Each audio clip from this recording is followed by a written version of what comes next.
Këto ushqime nuk duhet i konsumoni nëse vuani nga tensioni i lartë. Ushqimi i parë për personat me hipertension që duhet të evitohet është kripa.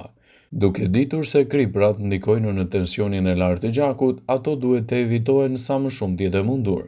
Kufizimi i përdorimit të ushqimeve të kripura duhet të analizohet në përshkrimin e përmbajtjes të ushqimet e paketuara sepse ushqime të tilla mund të përmbajnë sasi të mëdha të kripës dhe sodiumit si thoni tinguell.